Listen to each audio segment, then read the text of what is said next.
Hello students, क्या हाल चाल है। आई होप सो। अगेन यार फिर से आप भी बढ़िया होंगे and I am too good also. And देखिए, लास्ट टाइम डिस्कस किया था, we have already discussed about Kepler second law of planetary motion, जिसको हम किस नाम से भी जानते हैं, that is law of equal areas, या फिर लॉ ऑफ वेलोसिटी भी हमने कहा था, ठीक है, या फिर लॉ ऑफ एरिया की हम बात कर रहे थे, तो वो उस नेम से भी जाना जाता है। तो लास्ट जो हमारा नेक्स्ट चलेगा that will be Kepler's third law of planetary motion. अच्छा, केपलर्स थर्ड लॉ, जैसे फर्स्ट लॉ को आप बोले थे law of orbit, second law को हम लॉ ऑफ वेलोसिटी या लॉ ऑफ इक्वल एरिया, और वहां पर मैंने बोला भी था कि लॉ ऑफ वेलोसिटी कहने का मतलब हम प्लैनेट की वेलोसिटी की बात नहीं कर रहे हैं, we are talking about the areal velocity, हम एरियल वेलोसिटी की बात कर रहे हैं वहां पर, ठीक है। तो लॉ ऑफ इक्वल एरिया या लॉ ऑफ वेलोसिटी भी कह रहे थे। यहां पर हमारा जो केपलर्स थर्ड लॉ है that is also known as law of revolution time या लॉ ऑफ टाइम पीरियड्स भी कहा जाता है इसे, ठीक है ना, क्योंकि हम इसमें एक टाइम पीरियड की बात करते हैं। मतलब जब हमारा एक प्लैनेट अपनी सन के अबाउट एक अपनी कंप्लीट साइकिल पूरी कर लेता है, उस चीज को कहा जाता है टाइम पीरियड, ठीक है ना। जितने समय में वो अपनी एक साइकिल कंप्लीट कर रहा है, जैसे हमारी धरती है 365 डेज में कंप्लीट करती है, ठीक है, तो वो क्या है, उसका टाइम पीरियड है।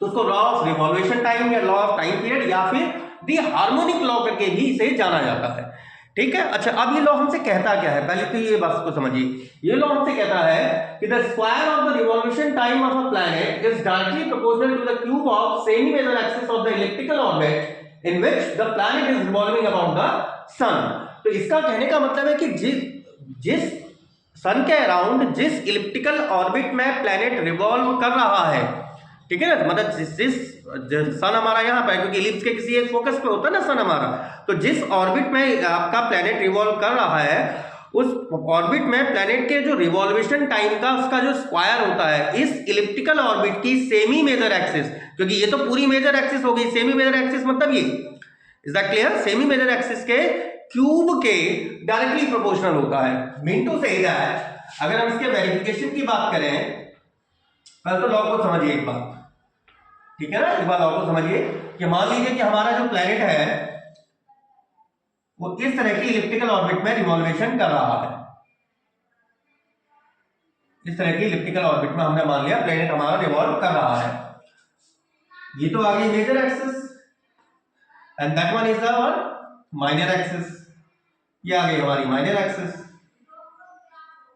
और सन इसके किसी एक फोकस पर, तो किसी भी एक फोकस को ले लीजिए, हम मान ले रहे हैं ये वाला एक फोकस है एस, तो दो फोकस होते हैं हमारे यहाँ पर एस और एस डैश, यहाँ पे क्या दे रहा हूं मैं, सन की पोजीशन है ये, इज दैट क्लियर। अच्छा, अब और ये सन के बिल्कुल जो नियरेस्ट पॉइंट था, इसको हम क्या बोलते थे, पेरिलियन। कई लोग इसे पेरिजी भी बोलते हैं, ये भी बता दूं, ठीक है ना। तो पेरिजी या पेरिलियन एक ही चीज है। जो सन से नियरेस्ट डिस्टेंस है दैट इज पेरिलियन, जहां पर इसकी वेलोसिटी क्या होती है, काफी अधिक होती है, जो हम सेकेंड लॉ में वेरीफाई कर चुके हैं, जो आपके स्क्रीन पर आ रहा होगा सेकेंड लॉ, उसको हम वेरीफाई कर चुके कि पेरिलियन पर इसकी स्पीड सबसे ज्यादा होती है। क्यों? क्योंकि यहां पर ये सबसे नजदीक है, और यहां ये वाला पॉइंट जब प्लैनेट यहां पहुंचता है that is farthest distance from the sun, इसको बोल रहे थे हम अपेरियन, और यहां पर इसकी स्पीड कम हो जाती है, ठीक है। तो यहां पर भाई जो हमसे लॉ कह रहा है कि अगर हमारा कोई प्लैनेट है, मान लीजिए कोई प्लैनेट है ये एम मास का, अब ये मैं ये मान के चल रहा हूं कि ये पूरा अपना एक चक्कर कितने समय में लगा रहा है, टी टाइम पीरियड ले रहा है, मतलब एक साइकिल को कंप्लीट करने में उसने कितना टाइम लिया, टी टाइम लिया। टाइम पीरियड को हम टी कहते हैं या रिवॉल्यूशन टाइम को टी कहते हैं, क्लियर। ये आ गई इसकी semi major axis a, that is also a, ये आ गई semi minor axis, it is b and that is also b, और ये आ गया सेंट्रल पॉइंट आपका 0 0। अच्छा, अगर हम फोकस के कोऑर्डिनेट लिखें तो यहां पर इस वाले फोकस के कोऑर्डिनेट ए 0, इससे पहले ही बता चुका हूं, ये भी माइनस का ए 0, माइनस का ए कहने का मतलब वैल्यू नेगेटिव नहीं है, केवल हम यहां ओरिजिन से लेफ्ट में नाप रहे हैं ना, तो इसलिए इसको नेगेटिव कहते हैं। तो भाई अब अगर ये प्लैनेट इसके अबाउट रिवॉल्यूशन कर रहा है, तो पहले लॉ को समझिए, जब ये रिवॉल्यूशन कर रहा है तो इसका रिवॉल्यूशन टाइम हमने कहा टी, तो टी का स्क्वायर दैट इज करके आप लिख सकते हैं टी का स्क्वायर, इसके रिवॉल्यूशन टाइम का स्क्वायर उस इलिप्टिकल ऑर्बिट, इस इलिप्टिकल ऑर्बिट के semi major axis, major axis मतलब जो बड़ी वाली एक्सिस है, सेमी मेजर एक्सिस क्या हो गई, ए के क्यूब के प्रोपोर्शनल होता है, मतलब t square should be proportional to a cube. ये ए क्यूब होना चाहिए। आई होप सो आपके लॉ तो सब सही समझ में आ गया होगा कि लॉ हमसे क्या कह रहा है। अब rest is to prove it, rest हमारे पास क्या रह गया है, केवल इसको वेरीफाई करना। अब देखो इसको वेरीफाई करने के ना दो तीन तरीके हैं, और एक चाहे तो आप इंटर लेवल वेव से भी के तरीके से भी प्रूव कर सकते हो। हाँ, कई लोग इसे इलिप्टिकल ना मान के मान लेते हैं कि हाँ भी ये सर्कुलर है, सर्कुलर वे में प्रूव कर सकते हैं हम इसे। लेकिन सर्कुलर वे में प्रूव करना इसलिए गलत है ना, क्योंकि हम गलत तो नहीं कहूंगा वैसे पूरी तरह से, कई टीचर्स बोलते हैं ऐसा किया गलत है, लेकिन गलत नहीं है वो। क्योंकि देखो वो मोस्टली एजम्पशन हम लेके चलते हैं ना कि इलिप्स है, लेकिन वो लगभग पार्शियल सर्कल टाइप का है, वो परफेक्ट इलिप्स भी नहीं है, परफेक्ट इलिप्टिकल शेप भी नहीं है कि हम कहें कि परफेक्ट इलिप्स है या परफेक्ट सर्कल है, neither it is a perfect circle nor it is a perfect ellipse. ठीक है, तो हम उसको लगभग सर्कल भी मान सकते हैं, तो सर्कल के वे में भी हम उसे प्रूव कर सकते हैं। और लेकिन हाँ, अब सर्कल के वे में हम इसलिए नहीं लेके चल रहे ना क्योंकि हम मान के चल रहे हैं कि इलिप्टिकल ऑर्बिट है, क्योंकि अधिकांशतः वो आपका इलिप्स की तरह रिप्रेजेंट होता है। तो हम इसे इलिप्टिकल वे में प्रूव करेंगे और दो तरीकों से।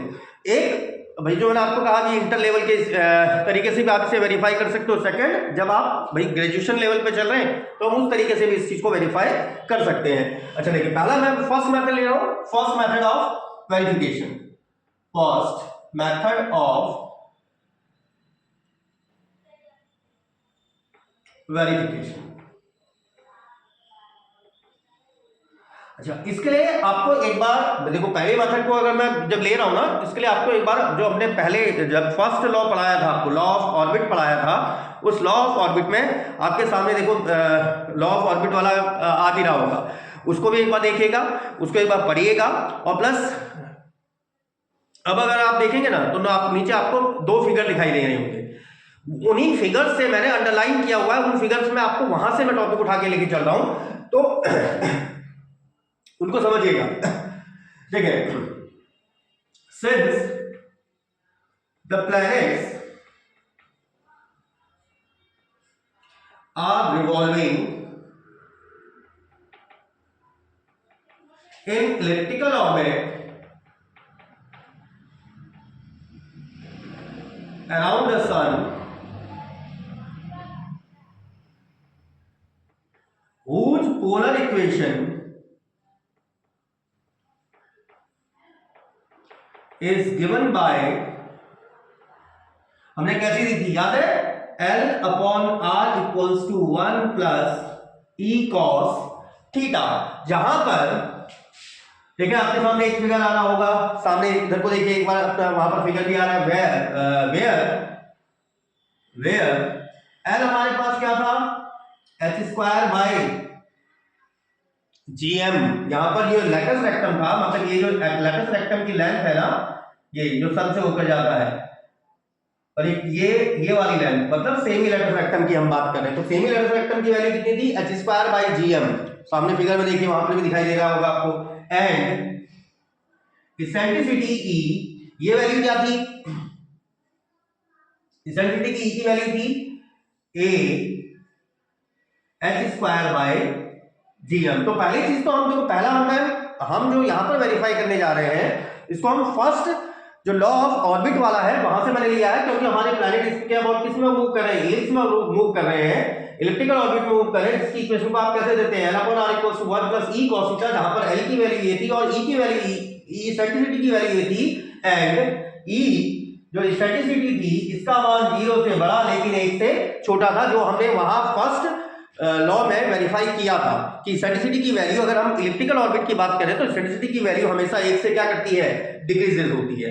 चलिए एक बार इसको कॉपी कर लीजिए, then we are solving it from the top. चलिए ठीक, तो हमारा ऑर्बिट की इक्वेशन, हमारी जो इलिप्टिकल ऑर्बिट की इक्वेशन थी, that is L/R=1 + E cos theta, and जहां पर L की वैल्यू थी A और G की वैल्यू A थी, यहां पर M क्या है, mass of the sun, that is the mass of the sun, G आपका ग्रेविटेशनल कांस्टेंट, H क्या था, H भी एक कांस्टेंट ही था, R² ओमेगा। ठीक है ना, जो आपने फर्स्ट वीडियो में, जो आपके सामने एक वीडियो चल रहा होगा, सामने स्क्रीन पे दिखाई दे रहा होगा आपको, तो वो उस वीडियो में आपने वहां पढ़ा था, H क्या था, दैट इज R² ओमेगा, जो कि हमारे लिए कांस्टेंट वैल्यू थी। अच्छा, और चीजें तो आपने बता दी है। सेकंड वन थिंग, भाई ये हमारा पेरिलियन पॉइंट था, पेरिलियन पॉइंट क्या था, ये मिनिमम डिस्टेंस थी, R मिनिमा की वैल्यू थी, इज द आर मिनिमम जब सन के बिल्कुल क्लोज होता है, और इसको मैं कुछ रीनेम कर दे रहा हूं, मैं मान ले रहा हूं ये R1 है, और ये डिस्टेंस थी सबसे मैक्सिमम R मैक्स, सन से मैक्सिमम डिस्टेंस, और इसको हम मान ले रहे हैं R2 है। अच्छा, R मिनिमम पर जब प्लेनेट आपका यहां रहा होगा तब theta equals to 0 initial line के साथ या सन से मिलाने वाली रेखा के साथ, वो कितने एंगल बना रहा है 0, यहां पहुंचेगा तो π/2, यहां पहुंचेगा तो theta equals to pi angle develop कर देगा। तो अगर हम पेरिलियन पॉइंट की बात करें, at perihelion R tends to R minima है, और जहां पर हमने R मिनिमा को क्या कंसीडर किया है R1 से, एंड थीटा की वैल्यू यहां पर कितनी है 0, तो आपके पास इस इक्वेशन से निकाल सकते हैं आप, तो L अपॉन R1 आप क्या लिखेंगे 1 plus E cos 0, is that clear? ये मैं लेटस रेक्टम की वैल्यू निकालने जा रहा हूं, तो L बराबर क्या आ जाएगा, L अपॉन R1 बराबर 1 प्लस E, या फिर R1 को आप लिख सकते हैं L upon 1 plus E, and I am nominating it like alpha 1, and aphelion point पर at अपेरियन,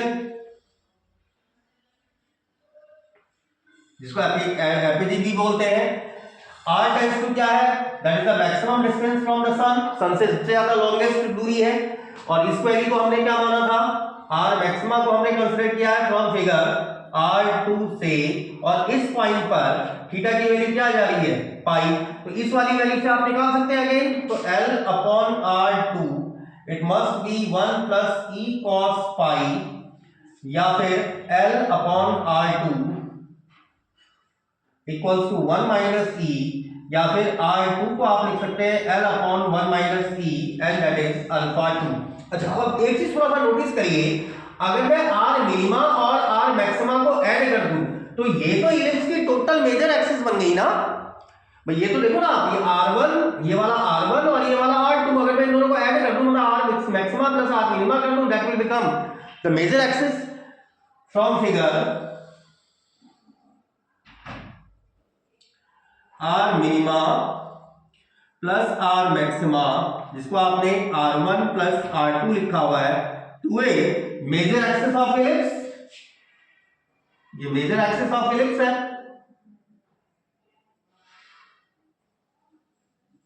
is that clear? Major elliptical orbit आप खुद भी लिख लीजिए, तो R1 प्लस R2, इसका मतलब L upon 1 plus E, L upon 1 minus E must be किसके बराबर होना चाहिए 2a के बराबर, जहां से एक बार L कॉमन ले लीजिए, पहले अगर कॉमन लेंगे तो 1 minus E plus 1 plus E upon 1 minus E square, and that should B 2a होना चाहिए। इसमें देखें E से E तो आपका कैंसिल हो जा रहा है, तो 2L upon 1 minus E square बराबर होना चाहिए 2a, या फिर L upon 1 minus E square बराबर होना चाहिए a के, इसको नाम दे दे रहे हैं अल्फा 3। लेकिन यहां पर भाई, यहां पर L आपका जो लेटस वेक्टर था, L की वैल्यू क्या थी, that was h square by gm, L की वैल्यू थी मेरे पास h स्क्वायर बाय gm, तो ये वैल्यू हम यहां पर प्लेस करेंगे। तो first of all copy that one, उसके बाद फिर हम अगेन टॉप से चल रहे हैं।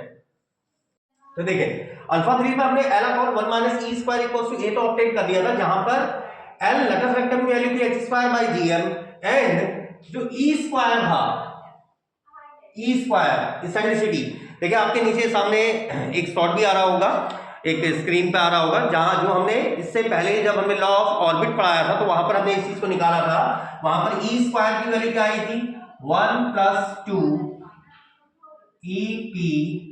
EP या E भी लिख सकते हैं आपने, क्योंकि हमने वहां पर पेरिलियन पॉइंट पर हमने एनर्जी को कैलकुलेट किया था EP by m g square and m square, ये हमारी वहां पर थी। तो इसको आप चाहे तो इस तरह से भी लिख सकते हैं, और E स्क्वायर क्योंकि हम चाहे वो पेरिलियन पर एनर्जी निकालें या अपेलियन पर एनर्जी निकालें, एनर्जी प्लैनेट की सेम ही रहती है, ठीक है ना, एनर्जी में कोई चेंज नहीं आता क्योंकि एनर्जी कंजर्व्ड है, ठीक है ना।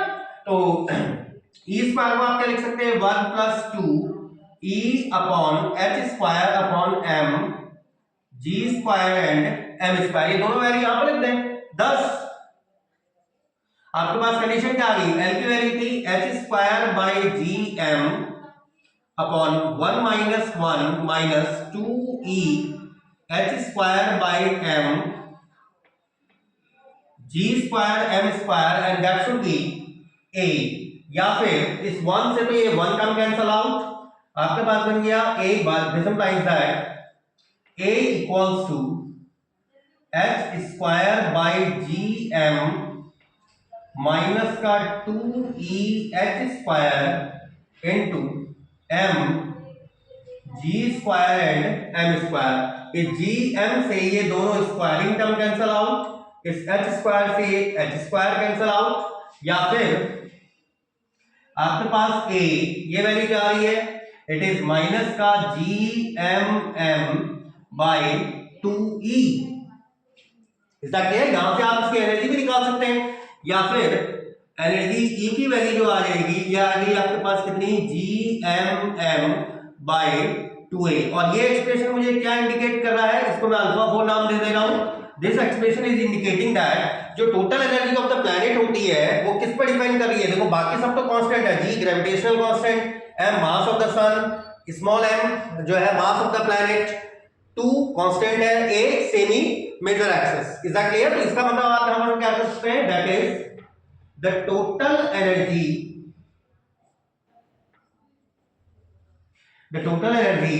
of the planet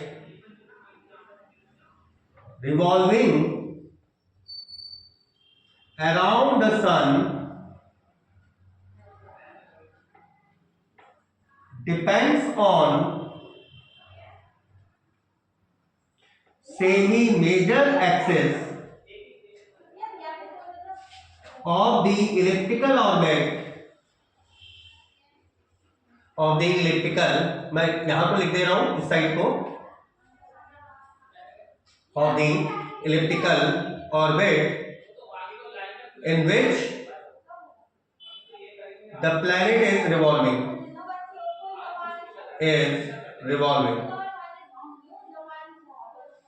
मतलब तो प्लैनेट की जो टोटल एनर्जी होती है वो किस पर डिपेंड करती है, जिस इलिप्टिकल ऑर्बिट में प्लैनेट आपका रिवॉल्व कर रहा है उसकी सेमी मेजर एक्सिस पर निर्भर करती है। तो एक बार यहां पे कॉपी कर लीजिए, then we are moving in upward direction.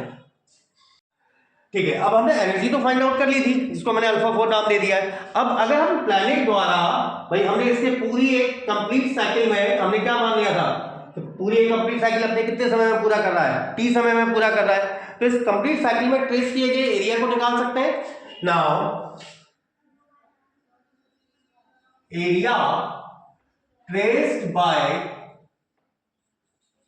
Planet in one complete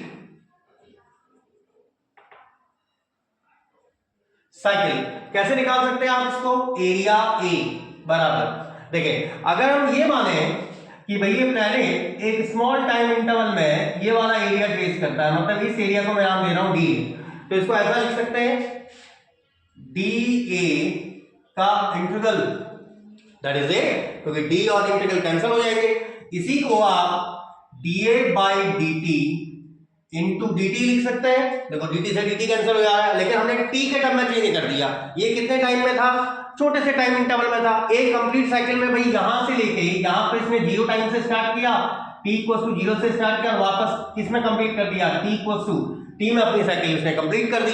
तो यहां पर इंटीग्रल कहां से कहां तक आ गया, 0 to t, but from second Kepler's law,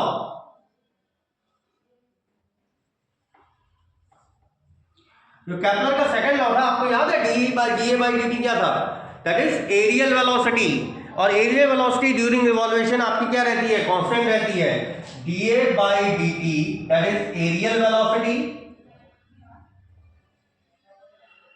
of planet, जो कि एक कांस्टेंट है, और इस कांस्टेंट की वैल्यू क्या थी, L by 2m which is a constant. तो आपके द्वारा ट्रेस किया गया एरिया कितना आ गया, that is 0 to t L by 2m and dt। L by 2m तो पूरी तरह से कांस्टेंट, dt का इंटीग्रल करोगे तो T, it is L t by 2m small m। Is that clear? तो एरिया आपके पास कितना आ रहा है? एरिया आ रहा है एल टी बाई 2m। लेकिन जो हमारा ऑब्जेक्ट है या फिर जो हमारा प्लेनेट है वो प्लेनेट किस में मूव कर रहा है? इलिप्स में मूव कर रहा है। अच्छा, इलिप्स हमारा ये था, वहां पर खिचड़ी हो जाएगी करके इसलिए मैं दोबारा बना दे रहा हूं। इलिप्स की जो सेमी मेजर एक्सिस थी वो थी a, सेमी माइनर एक्सिस थी b। तो इलिप्स का एरिया क्या होता है? इलिप्स का एरिया होता है पाई ab। और देखो इसको याद करने का मैं एक तरीका ही बता रहा हूं। जैसे आपने सर्कल बनाया ना, सर्कल के केस में क्या होता है आपका? सर्कल में अगर मैं सेंटर इसको कह रहा हूं, जैसे यहां पर सेंटर वो है, सर्कल में ये रेडियस r होती है, ये भी रेडियस r होती है ना, कहीं से भी कहीं किसी भी डायरेक्शन में आप लोग सारे r होते हैं। इस सर्कल का एरिया क्या था? पाई r स्क्वायर। तो पाई r स्क्वायर को आप क्या लिख सकते हैं? पाई r और इंटू r, मतलब ये वाली लेंथ इंटू ये वाली लेंथ। तो इसका एरिया क्या हो जाएगा? पाई। इसका एरिया क्या हो जाएगा? पाई। ये वाली लेंथ a, ये वाली लेंथ b। ये याद करने का तरीका है, केवल याद करने के लिए बता रहा हूं। तो इलिप्स का हमारा जो एरिया होता है that is pi ab। But we know that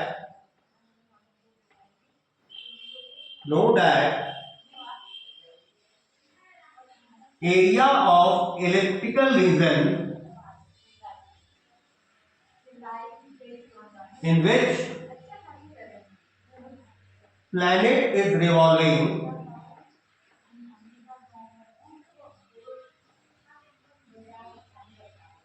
is given by pi a b। This implies that area के स्थान पर आप क्या लिख सकते हैं? पाई ए बी बराबर L T upon 2n m, और इस इक्वेशन को कह रहा हूं मैं अल्फा 5। तो एक बार यहां पे कॉपी कर लीजिए और ये याद करने का तरीका है केवल, ठीक है? ऐसा मत करना कि ये निकालने का तरीका तो नहीं है। निकालने का तरीका तो हम इंटीग्रेशन तरीके से निकालते हैं, लेकिन जैसे मैंने सर्कल में बताया ना, ये वाला आर और ये वाला आर, पाई आर स्क्वायर बोलते हैं सर्कल का एरिया। वैसे pi a into b that is हमारा इलिप्स का एरिया हो जाएगा। तो first of all copy that one, then we are moving in upward direction. तो पाई ए बी आपका क्या था? L t by 2m। तो यहां से टाइम पीरियड को आप क्या लिख सकते हैं? This implies that time period क्या जाएगा आपके पास? Pi A B 2m by L, जहां पर a थी सेमी मेजर एक्सिस और b थी सेमी माइनर एक्सिस। अच्छा, in case of ellipse, in case of ellipse आपने क्या पढ़ा है? b स्क्वायर बराबर होता है a square 1 minus e square, जो आपको स्टार्टिंग में भी पहले ही बता चुका हूं कि माइनर एक्सिस और मेजर एक्सिस के बीच क्या रिलेशन होता है। सिंस e स्क्वायर, फिर से देखिए आपके किनारे फिगर में आ रहा होगा, सामने स्क्रीन पे चल रहा होगा एक चित्र। तो e स्क्वायर किसको बराबर था आपका? 1 plus 2 e h square upon m जी स्क्वायर एम स्क्वायर। तो ये वैल्यू यहां प्लेस कर सकते हैं हम इसे। तो 1 माइनस ई स्क्वायर को क्या रखेंगे? 1 माइनस ई स्क्वायर को आप लिख सकते हैं माइनस का 2e h square upon m ji square and m square. So b square equals to आ गया a स्क्वायर माइनस का 2e h square upon m ji square and m square. या फिर b के स्थान पर आप और क्या लिख सकते हैं? इसे b के स्थान पर आप इसे लिख सकते हैं, अच्छा इसे और भी चेंज कर लीजिए, b square equals to a square minus का 2h square upon m g square m square. अच्छा, इससे पहले हमने अभी प्लैनेट की एनर्जी कैलकुलेट की थी और वो एनर्जी किस पे डिपेंड थी? सेम आपके मेजर एक्सिस पे डिपेंड थी, जिसकी वैल्यू कितनी आई थी? माइनस का gmm बाई 2a। तो इसमें जो टर्म कैंसिल हो रहे हैं कैंसिल कर दीजिए। देखो, एक तो m से m कैंसिल आउट, g और m से स्क्वायरिंग कैंसिल आउट, इस a से a स्क्वायरिंग कैंसिल आउट। तो b स्क्वायर की वैल्यू क्या आ गई?